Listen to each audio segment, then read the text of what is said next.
We live in a world where most people wake up and hand over their emotions to a screen. Isn't it strange that your mood can be hijacked by a single notification before you've even had breakfast? Society tells us that our worth depends on our productivity, our bank account, or our appearance. But what if this belief is the very reason so many people feel exhausted and empty? Everyone preaches motivation, but have you noticed how quickly it disappears? The uncomfortable truth is that motivation is unreliable. Discipline, not motivation, is what actually builds lasting strength. Welcome to StoicCraft, a space where ancient Stoic wisdom meets modern challenges. Here, we transform philosophy into practical tools you can use to build resilience, protect your peace, and take control of your life starting every morning. Every single morning, whether you realize it or not, you're standing at a crossroads. That will shape the next 24 hours of your life. Most people don't even notice they're making a choice. They roll out of bed, rub their eyes, grab their phone, and before they've even taken a deep breath, they've already handed the steering wheel of their emotions over to the world. Notifications, headlines, and other people's opinions decide how they'll feel. And from that moment on, the day owns them instead of the other way around. But here's the truth the Stoics knew.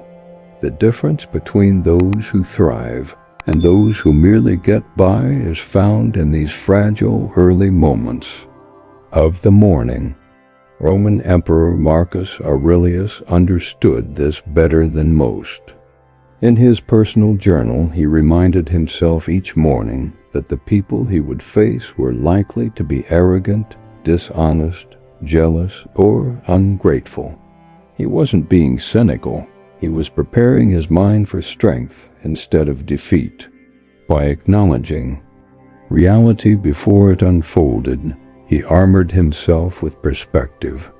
He chose not to be surprised, and more importantly, not to be controlled. Modern science confirms what the Stoics instinctively knew. Your brain, in those first few minutes after waking, is like soft clay easily shaped, deeply impressionable. Neuroscientists tell us that the very first thoughts you allow into your mind carve grooves in your neural pathways that influence your automatic reactions all day long. That means if the first thing you do is dive into emails or scroll social media, you're training your brain to react, not to lead. You're borrowing other people's anxiety before you've even had your coffee. The Stoics, however, discovered a revolutionary practice. Instead of feeding on chaos, you can deliberately program your mind with strength, clarity, and calm by speaking to yourself with intention. Not fantasy, not empty affirmations, but grounded truths about life. 10 declarations that match the way the world really works. Imagine starting each morning not on shaky ground, but with a sense of power that can't be shaken by criticism, setbacks, or uncertainty. Imagine carrying a kind of calm so steady that people wonder, what does this person know that I don't? The ancient Greeks had a word for this ataraxia. It means unshakable tranquility. And contrary to what we often believe, this isn't a gift given to a lucky few. It's a discipline. It's built morning by morning, thought by thought. Generals have leaned on it to win wars, entrepreneurs have used it to build empires, and ordinary people have relied on it to turn suffering into strength. And now it's available to you. These 10 phrases are not motivational posters you tape to your wall. Each one is a carefully designed antidote to a weakness that holds people back: fear, distraction, comparison, procrastination, emotional volatility. and they have stood the test of 2,000 years. They worked in ancient Rome, they worked in the trenches of world wars, and if you practice them, they'll work in the complexity of your life today. The only real question is whether you will have the discipline to use them. Because knowing them is not enough. Like a sword still in its sheath, wisdom unused cannot protect you. So before we step into the first declaration, pause. Commit to yourself that you won't skim past these words like another piece of content. These ideas deserve more than a quick glance. They're tools to reshape your mornings and your life. Let's begin with the first. It's a foundation so powerful that it can turn victims into leaders, spectators into authors of their own story. The first truth to tell yourself each morning is this: I am responsible for how today feels. The very moment you accept full responsibility for your emotional state, the ground beneath your feet changes. This isn't about blaming yourself for every bad thing that happens. It's about claiming your freedom to choose how you will respond, no matter what life hurls in your direction. Viktor Frankl, a man who endured the unimaginable horror of concentration camps, still recognized this truth. Stripped of almost everything, he discovered one freedom that no one could take: the freedom to choose his attitude. If he could hold on to that in such brutal conditions, then surely you and I can practice it in traffic, in the office, or in the middle of a hard conversation. Most people never claim this power. They live as emotional hostages. Their mood swings with the weather, traffic jams, bank balances, or the careless words of others. They wake up and check their phone before they've even sat up, letting red dots and alerts dictate whether they'll feel anxious or relieved. That is emotional slavery, and it's the main reason so many feel powerless in their own lives. But when you tell yourself, I am responsible for how today feels, you're signing a declaration of independence. You're saying your peace, your confidence, and your joy are not up for auction to the highest bidder. They belong to you, and you alone. You're taking ownership of the one territory that can never truly be invaded, your inner response. Does this mean you'll never feel sadness, frustration, or disappointment again? Of course not. It means you'll start recognizing those emotions for what they are: temporary visitors, not permanent residents. You'll see them as weather patterns passing through, not the definition of your climate. Epictetus, another Stoic philosopher, put it simply: we don't suffer because of events themselves, but because of the judgments we attach to them. Change your judgment, and you change your suffering. That's the power of this morning affirmation. It rewires your brain to stop chasing emotional stability outside of yourself and to start drawing strength from within. So tomorrow morning, before the world claims your attention, place your hand on your heart. Say it slowly with conviction: I am responsible for how today feels. My emotions are my choice. My peace is my decision. Today I choose strength over weakness, clarity over confusion, and hope over fear. When you begin living as the author of your emotions instead of the victim of circumstances, something extraordinary happens. You'll discover a freedom most people never know exists. And that's just the beginning. Once you claim responsibility for your emotions, you unlock a kind of freedom most people never discover. And from that foundation comes the next truth: nothing can disturb my peace without my permission. Your peace A mind is your most valuable fortress, and you are its sole gatekeeper. Every morning, you decide who or what is allowed to step inside your inner world. The reality is that most people throw their gates wide open without even noticing. They let criticisms, worries, and fears march right in, setting up camp as if their hearts were public playgrounds. And then they wonder why they feel drained, restless, or defeated by noon. Marcus Aurelius, both emperor and Stoic philosopher, wrote, "You have power over your mind, not outside events. Realize this and you will find strength." He understood something timeless. True power isn't found in controlling the chaos of the world. It's found in controlling the atmosphere within yourself. When you declare, "Nothing can disturb my peace without my permission," you're drawing a boundary, line that many people never dare to set. You're saying clearly, "My inner calm is not for rent, not for sale, and not up for negotiation." And in that act, you shift from being a passive victim of the day to becoming an active guardian of your own well-being. This doesn't mean becoming emotionless or detached.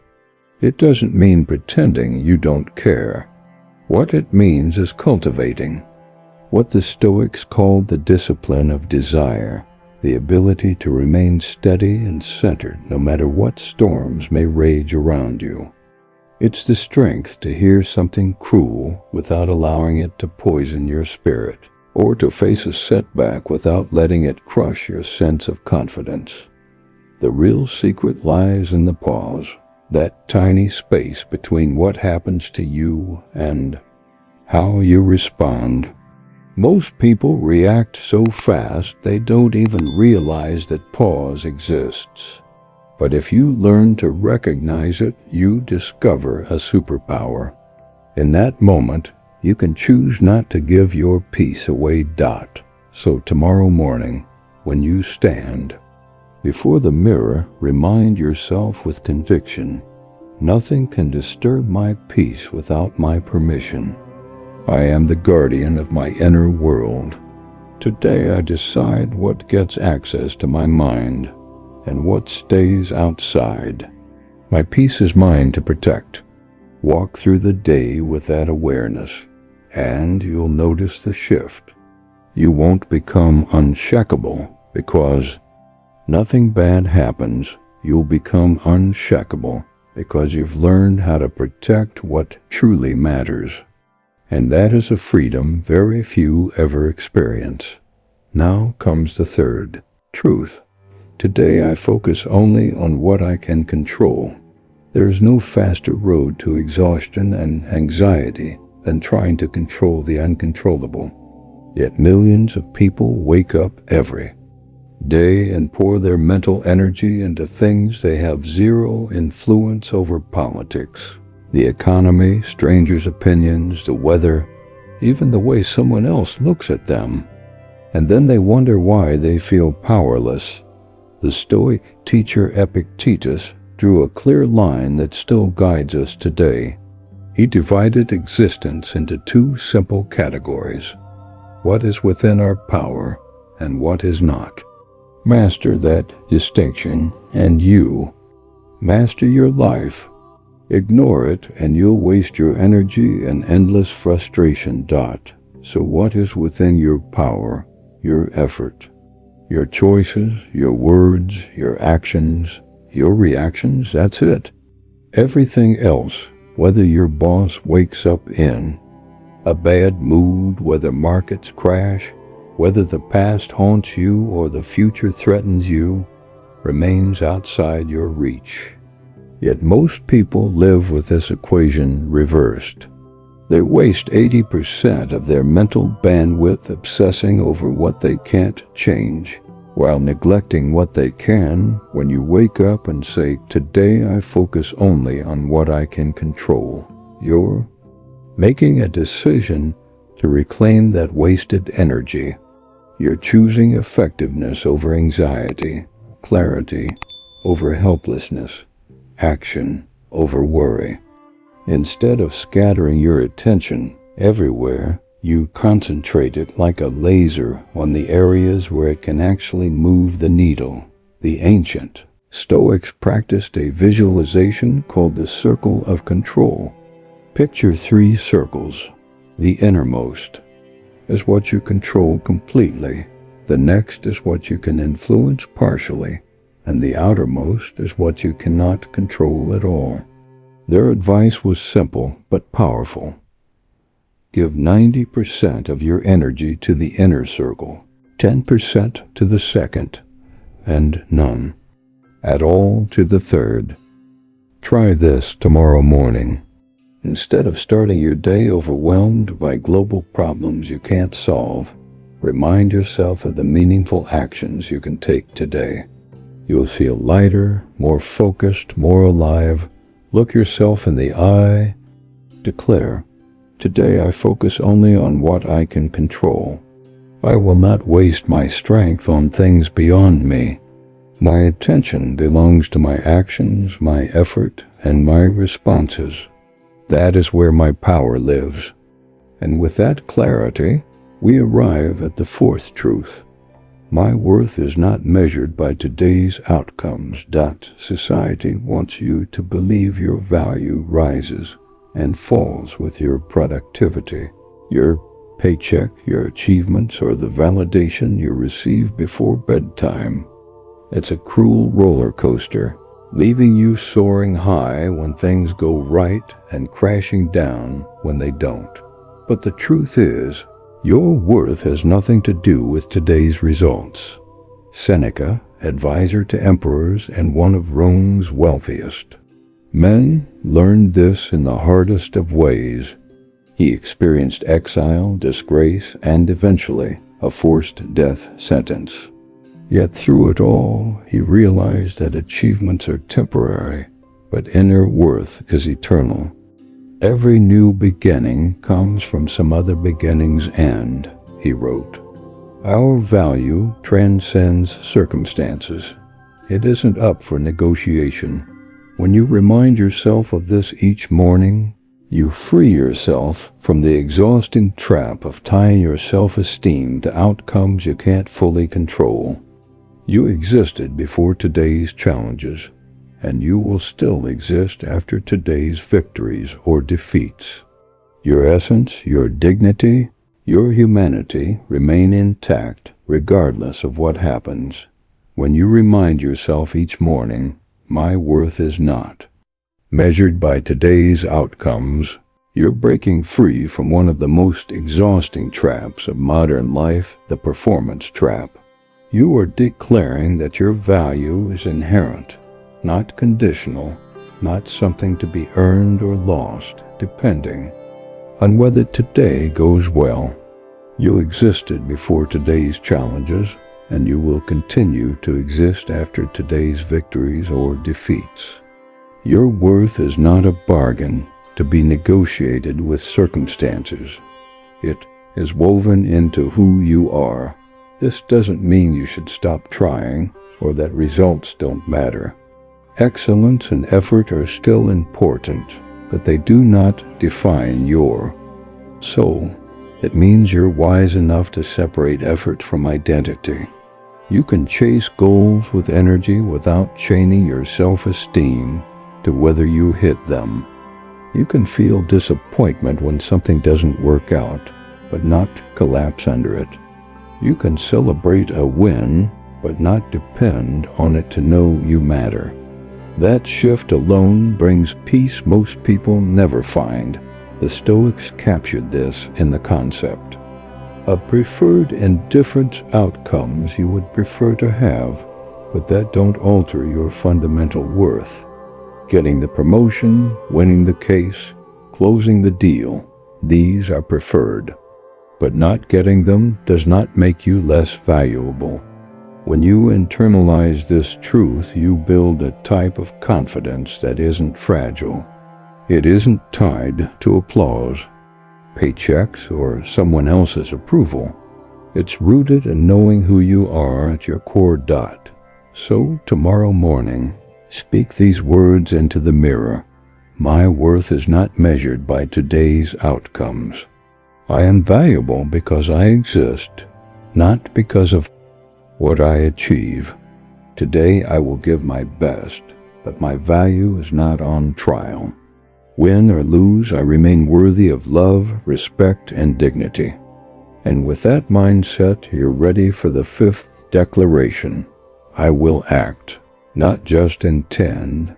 This is where dreams are either built or buried. Every morning, countless people wake up with noble intentions. They plan to start that business. Reach out to that friend, get back into shape, or finally write the book they've been talking about for years. But by the time the sun sets, many of those plans remain only thoughts.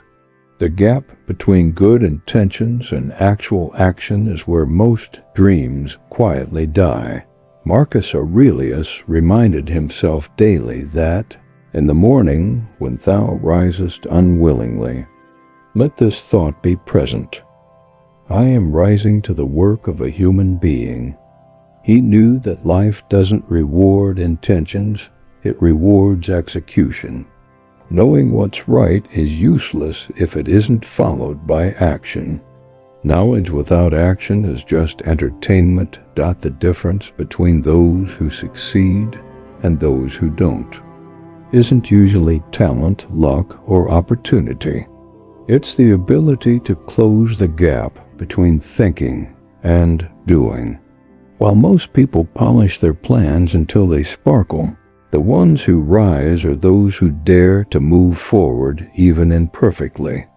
While others wait for the perfect moment, they create it through action, declaring, I will act, not just intend, as a decision to become a person of execution, not endless preparation.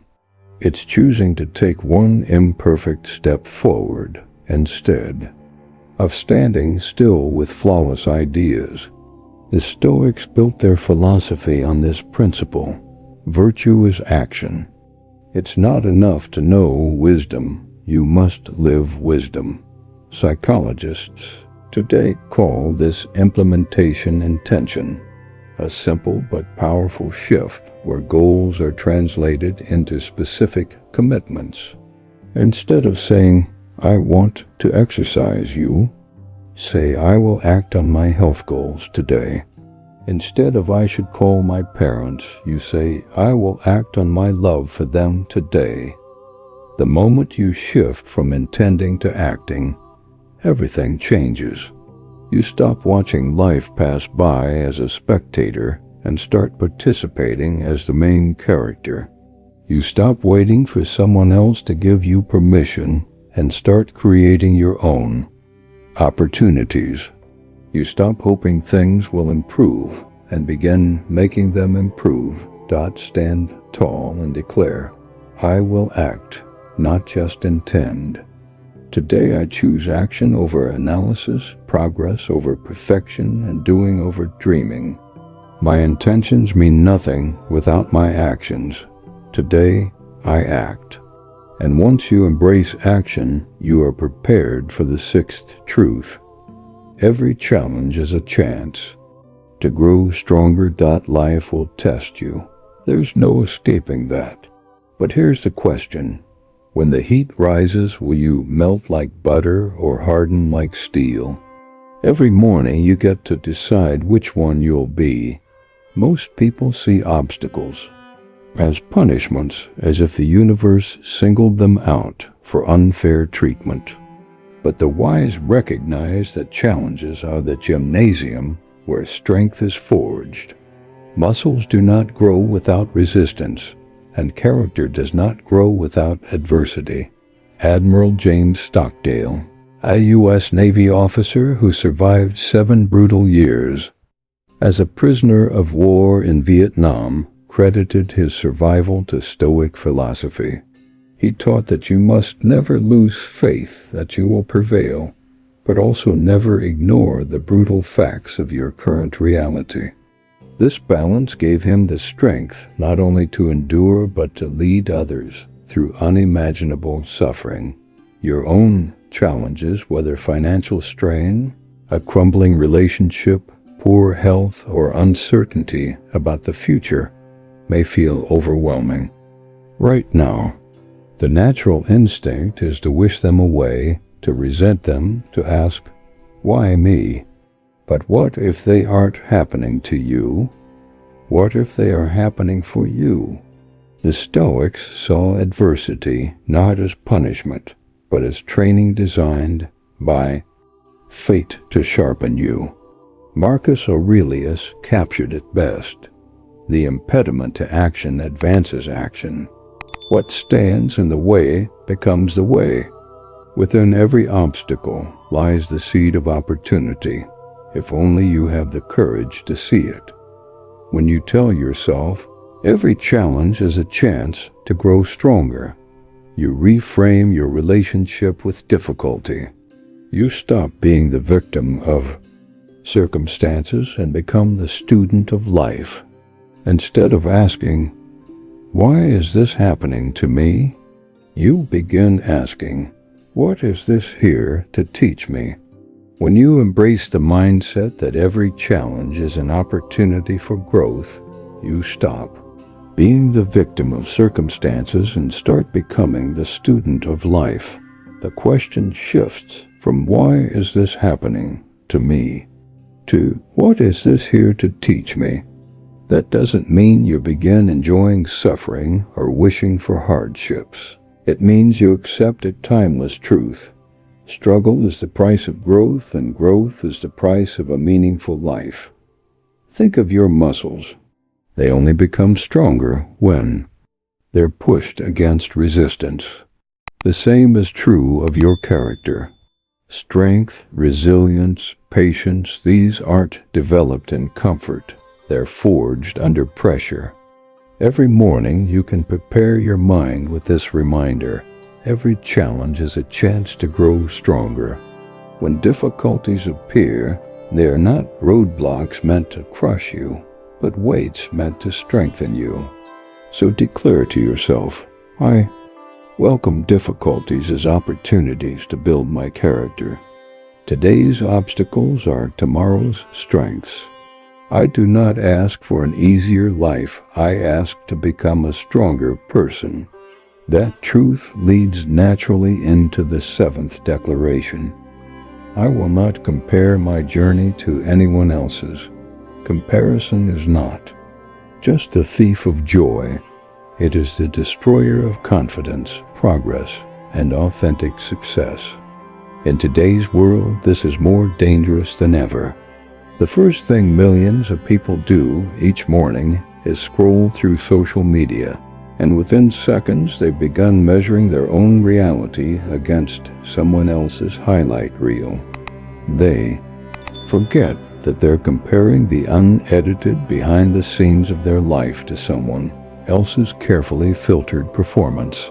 Epictetus warned that much peace is gained by focusing on one's own actions rather than obsessing over the words or deeds of neighbors.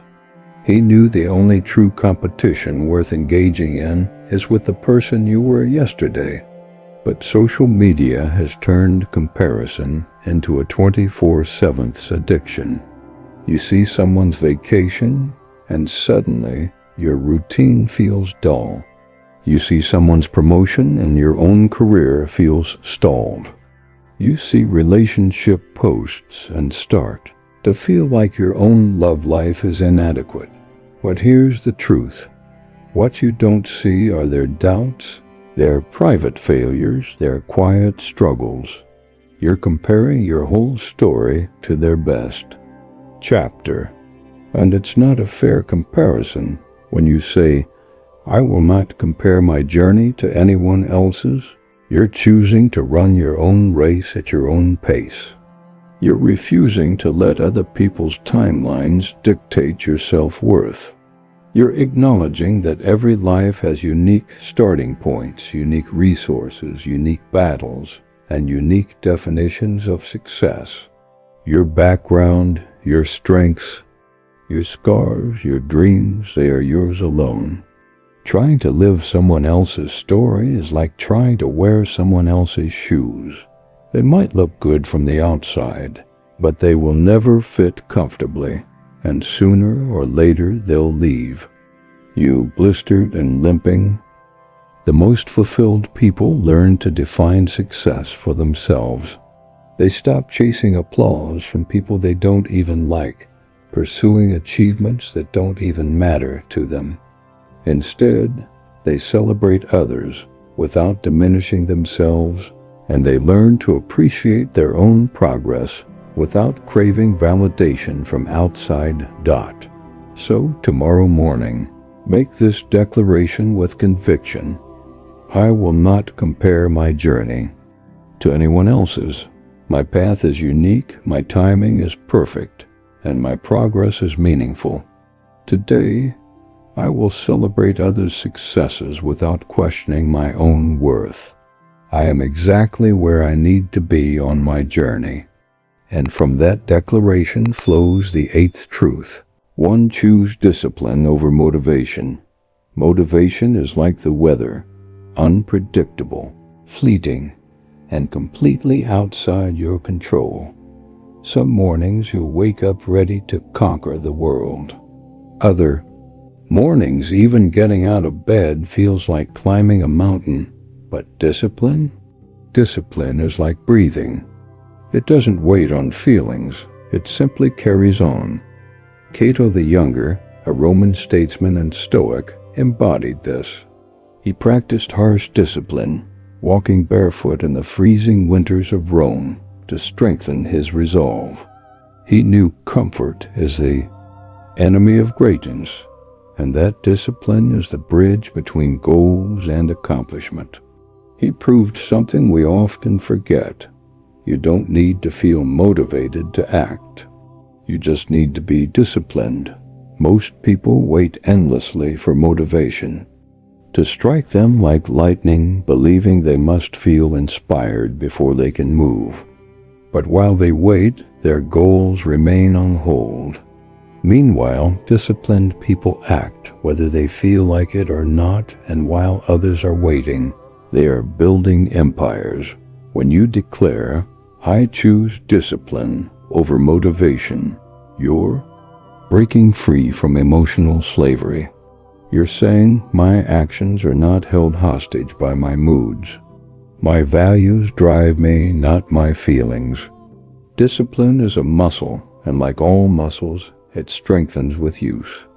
Every time you choose discipline over comfort, you add weight to your character. Every time you follow through even when you don't want to, you prove to yourself that you can be trusted to keep your own word. The Stoics called this the discipline of action, the commitment to do what virtue requires even when it's difficult, boring, or uncomfortable. Motivation will always come and go, but discipline creates the consistent actions that build extraordinary lives. Think about the most successful person you know. Odds are they're not more motivated than you. They're more disciplined. They've learned to separate their actions from their fleeting emotions and anchor them to their deeper values. So tomorrow morning, make this declaration your own. I choose discipline over motivation. I will act based on my commitments, not my moods. Today, I will do what I said I would do, regardless of how I feel about it. My discipline is my superpower. Say it, believe it, and watch how differently you move through the day. Finally, we come to the ninth truth. Gratitude will shape how I see the day. Your perspective shapes your reality. Gratitude is the lens that transforms ordinary moments into extraordinary blessings. Each morning, you can focus on what's missing from your life or on what's already present. One choice breeds misery, the other breeds abundance. Seneca once wrote that the problem is not that life is short, but that we waste much of it. Gratitude is the antidote to waste. It opens your eyes to the everyday miracles you've been overlooking. Right now, as you read these words, your heart is beating without any effort on your part. Your lungs are drawing breath without you asking them to. You likely have access to clean water, a roof over your head, and technology that would have looked like magic to people just a century ago. And yet, most mornings, we wake up focused on what we lack instead of what we already hold. When you declare, "Gratitude will shape how I see the day," you're training your brain to focus on abundance rather than scarcity. Neuroscience shows that gratitude literally rewires the brain, making you more naturally optimistic, resilient, and content. Gratitude doesn't mean denying problems or pretending everything is perfect. It means maintaining perspective, remembering that even the hardest days carry pieces worth appreciating.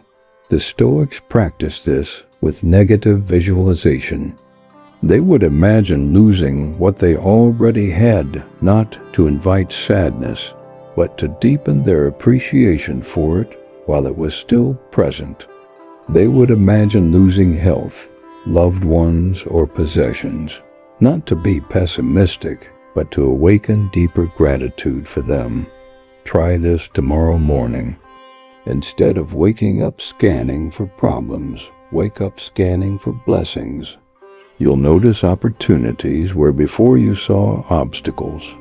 You'll feel abundant instead of deprived. You'll experience wonder instead of worry. Speak these words with conviction. Gratitude will shape how I see the day. I will notice the good around me. Today I choose abundance over scarcity, appreciation over complaint, and wonder over worry. My grateful heart creates my happy life. I will end the day better than I started. Every sunrise is like a contract offered to you. It says, "Here is another chance, use it wisely." How you choose to invest those hours will determine who you become by nightfall. This isn't about chasing massive breakthroughs every single day. Few lives are built on one great moment. Most are shaped by the quiet, steady accumulation of small, consistent improvements. Seneca understood this. Each evening he would pause and review his day. He would ask himself, "What wound did I heal today? What failing did I resist? Where can I show improvement?" Notice that he wasn't chasing perfection. His focus was on progress, on being slightly wiser, slightly stronger, slightly more disciplined than he had been when he woke up that morning. Even the math confirms the wisdom. A 1% improvement each day might feel too small to matter in the moment, but over the course of a year, it compounds into something astonishing 37 times better. Imagine waking up as version 1.0 of yourself and going to bed as version 1.01. Do that consistently, and you build a life of transformation. With this mindset, everything becomes raw material for growth. That difficult conversation, it's no longer a burden, but a classroom for practicing courage. That mistake, not a scar, but data for wiser decisions tomorrow. That frustrating delay, a training ground for patience. When you live this way, failure becomes impossible, because even the worst day still ends with lessons gained. Even on days when you stumble, you can still walk away stronger by extracting wisdom from the experience. Even if you fall short of your goals, you can still adjust your approach and improve tomorrow. This practice isn't about punishing yourself or holding yourself to inhuman standards. It's about living with intention, treating each day as a gift too precious to waste. And when you consistently end each day better than you started, you generate a momentum that carries you forward. You no longer drift through life. You move with purpose toward the person you are meant to become. Your future self is waiting, counting on the choices you make today. Do not disappoint them that these 10 morning declarations aren't just motivational slogans. They are a blueprint for building a life that cannot be shaken. When you begin each day by taking responsibility for your emotions, by guarding your peace, by focusing on what you can control, by remembering your worth is not tied to outcomes, by acting instead of just intending, by embracing challenges as opportunities, by refusing comparisons, by choosing discipline over motivation, by practicing gratitude, and by committing to end each day stronger, you stop being someone who simply reacts to life. You become someone who creates it. The Stoics grasped something that modern self-help often misses. True strength isn't about blindly thinking positive or pretending problems don't exist. It's about developing the inner resources to handle reality with wisdom, courage, and grace. These morning statements are not wishful thoughts. They are your daily training ground. Each one is a weight you lift for your mind and soul, preparing you for whatever life may demand. And remember, you don't need to master all 10 at once. You don't need to be perfect. What you need is consistency. Start with a statement that resonates most deeply with you. Practice it until it shapes you. Then add another and another. The goal isn't to become a Stoic sage overnight. It's to become just a little stronger, a little more intentional, and a little more in control of your own experience every single day. Because your mornings shape your days. Your days shape your life. And your life, brick by brick, choice by choice, shapes the legacy you leave behind. So make them count. If these words have struck something in you, take action now. Share them with someone who needs to hear them. Write your favorite declaration in the comments to seal it in your heart. And subscribe if you want more reminders to build not just a day, but a life of strength and resilience. Your future self will thank you for the investment you make in your mornings today. Now, I want to hear from you. Which of these 10 morning declarations speaks to you the most? Drop your answer in the comments below or dive deeper by exploring our full StoicCraft playlist, designed to help you live with more clarity, discipline, and strength every single day.